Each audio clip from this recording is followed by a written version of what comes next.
Alunos e alunas do sétimo ano D, sejam bem-vindos à aula de História. Hoje, 2 de setembro de 2020, estamos iniciando o terceiro ciclo de estudos, onde nós iremos estudar conteúdos do terceiro e do quarto bimestre. Lembrando, se você tiver alguma dúvida a respeito do conteúdo, pode me mandar uma mensagem pelo WhatsApp que estarei disposto a te ajudar. É importante que você faça suas anotações, porque são através delas que nós vamos desenvolver as nossas atividades e também as nossas avaliações, correto? Bom, alunos, iniciando a nossa aula, eu quero apresentar o tema para vocês desta aula. Hoje nós vamos estudar a conquista da América, um tema que vem seguido aí da expansão marítima que nós estudamos na aula passada. Quando nós falamos da conquista da América, é importante a gente fazer um breve resumo sobre a expansão marítima. E quando a gente fala sobre a expansão marítima, a gente tem que entender as razões que levaram a acontecer de fato essa expansão marítima. Nós podemos observar que as razões foram, primeiro, o bloqueio do comércio mediterrâneo. Segundo, a busca de um novo caminho para as Índias. Terceiro, a necessidade de novos mercados. Quarto, a escassez de metais preciosos. Quinto, a expansão da fé católica. Sexto, a formação dos estados nacionais. E, por fim, o sétimo, o desenvolvimento da burguesia.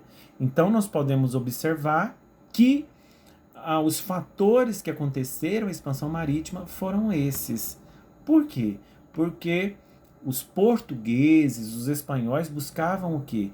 Buscavam, essa luta constante de ir até o Oriente, encontrando novas rotas, inclusive, para poder buscar especiarias, metais preciosos e revender para a alta burguesia.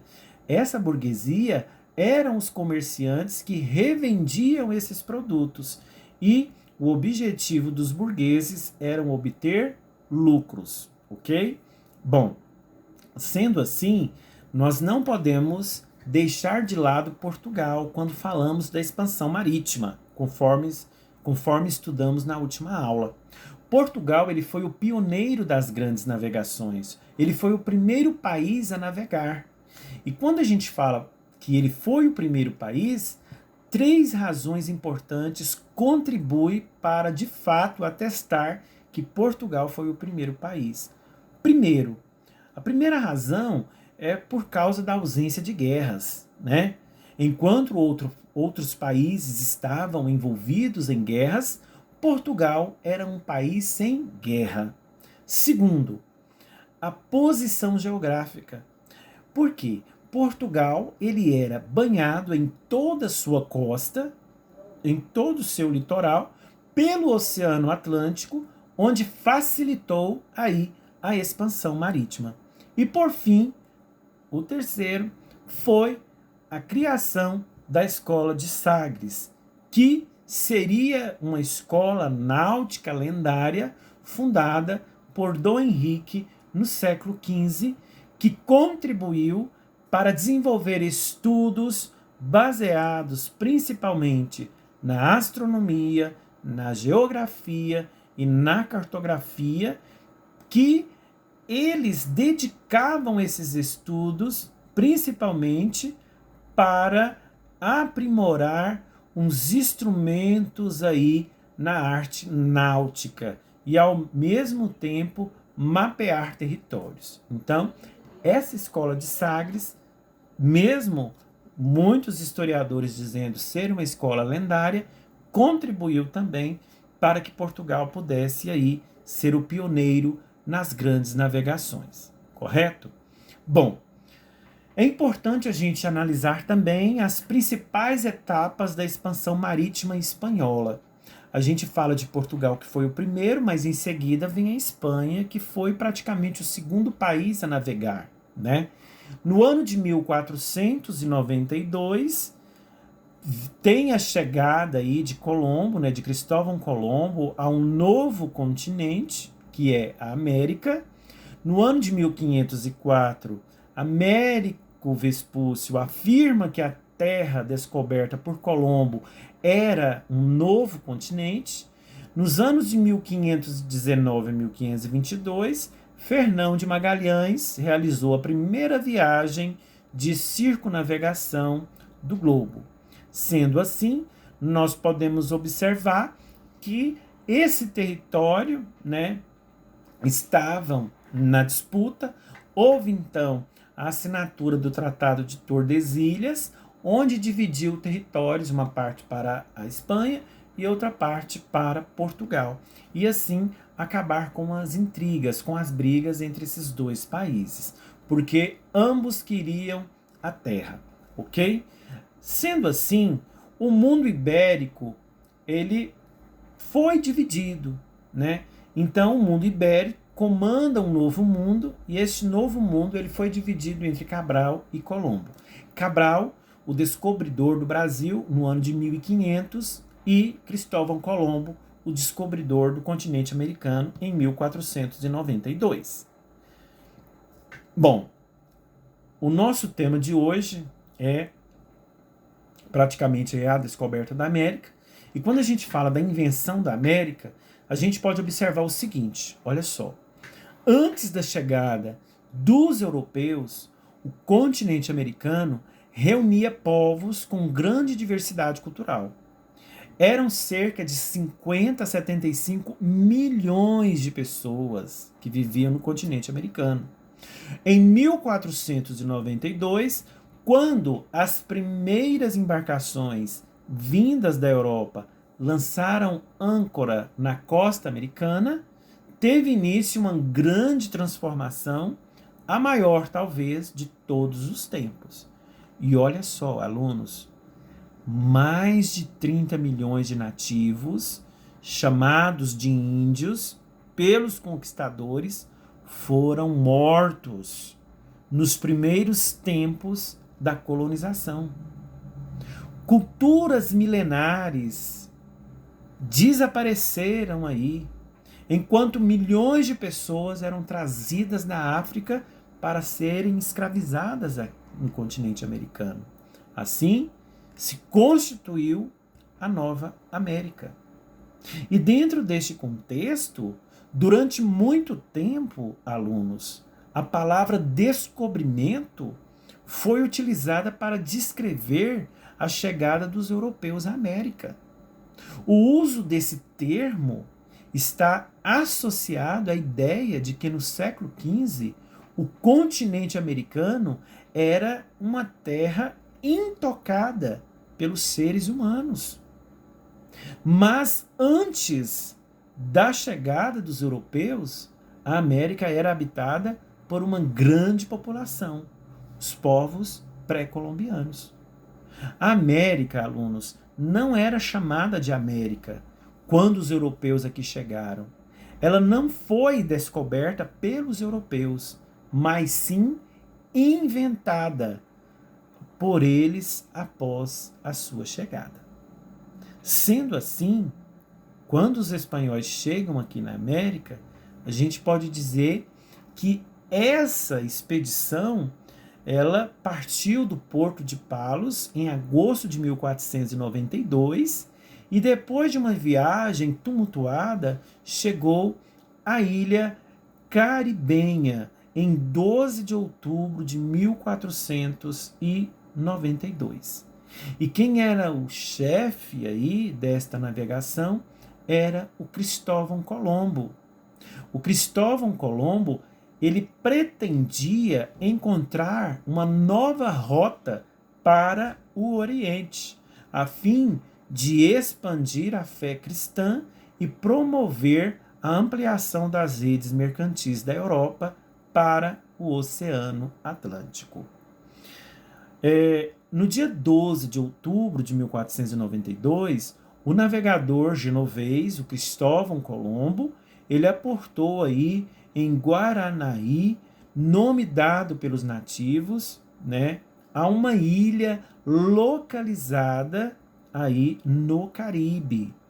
O navegador continuou suas explorações pelas novas terras e em dezembro, alunos, chegou à ilha Hispaniola, onde os espanhóis fundaram suas primeiras colônias no continente.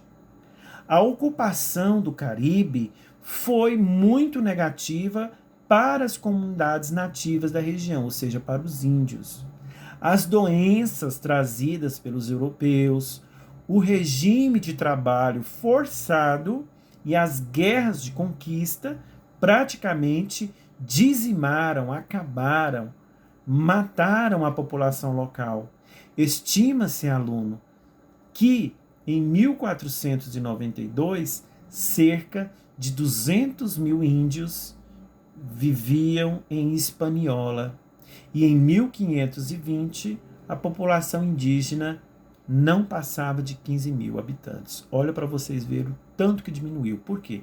Porque os europeus foram trazendo doenças e contaminando esses nativos, esses indígenas. Foi por isso que muitos morreram devido às várias doenças, né?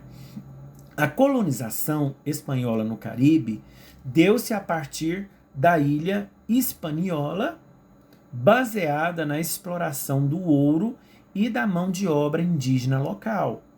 A mão de obra indígena, alunos, tornou-se escassa, pois logo sucumbiram à epidemia da varíola, da tuberculose e da gripe, que foram as doenças que os europeus levaram para os índios.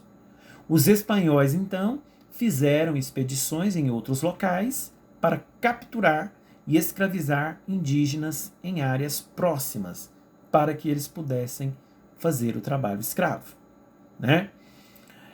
Um nome importante que a gente vai estudar agora é o nome de Hernán Cortés. Ele foi um conquistador espanhol que tratou, né, de se comunicar com os indígenas para obter informações sobre o local. Teve a ajuda, né, de Malinche, sua companheira indígena, e de Jerônimo de Aguilar, um naufrago, né, que conhecia aí o idioma maia, né, um náufrago, né, no caso, que conhecia aí o idioma maia. Qual foram as estratégias de Cortés? Em algumas comunidades receptivas, ressentidas pelo domínio asteca, libertava o povo aí da tributação mexica, né, sendo visto como um libertador. Em outras comunidades, quando encontrava resistência à submissão, optava pela matança e pelo terror, forçando os indígenas, inclusive, a uma aliança incondicional. Os espanhóis não encontraram no Caribe metais nobres como ouro e prata, mas eles logo tomaram conhecimento da existência de muitas riquezas em sociedades do continente. Movidos pela ambição, muitos homens quiseram se lançar à conquista desses povos. Entre eles, destacou-se essa figura importantíssima que eu falei para vocês, Hernán Cortés. Bom, a gente pode dizer que Cortés foi associado ao deus, né, Quetzalcóatl, né, que era o deus dos astecas, criador aí da era do quinto sol, que partira na direção do Atlântico e que prometera aí voltar a recuperar o seu reino. Na cultura asteca, esse deus estava relacionado ao fim do ciclo em que viviam, né? Então, o Hernán Cortés, ele foi visto aí pelos astecas como o seu deus. O oficial espanhol Hernán Cortés, ele desembarcou aí nas terras onde é hoje o México, com 508 soldados, além de cavalos e canhões. A notícia da chegada a Tenochtitlán, daqueles homens brancos com roupas de ferro, montados em seres estranhos, né? Os astecas desconheciam o cavalo, eles não conheciam o cavalo, por isso que chamava de seres estranhos, trazendo consigo armas de fogo, assustou os ameríndios, né? Inicialmente pensaram que o cavaleiro e o cavalo fossem um único ser. O imperador azteca, né, o Montezuma, chegou a confundir Cortés com um deus azteca, este que nós falamos anteriormente, né? Buscando uma aproximação com Cortés, Montezuma ofereceu-lhe vários presentes, algum deles de ouro, né? Mas Cortés e seus soldados não queriam diálogo. Aprisionaram Montezuma e começaram a tomar aí os objetos de ouro dos astecas. Começou então a guerra entre eles. Por intermédio de Melinche, Cortés ficou sabendo que vários povos da região eram inimigos dos astecas. Então, estabeleceu uma aliança com esses povos e atacou os astecas, acompanhado de 150 mil indígenas, que eram inimigos dos astecas, e 900 espanhóis. Em 1521, Cortés bombardeou a capital asteca e a conquistou, pondo fim aí no Império Azteca. Bom, a conquista das terras incas, né, a notícia de que havia ouro na América, estimulou aí a cobiça de outro aventureiro espanhol, o Francisco Pizarro, né, acompanhado de apenas 180 homens, parte dos quais a cavalo, né?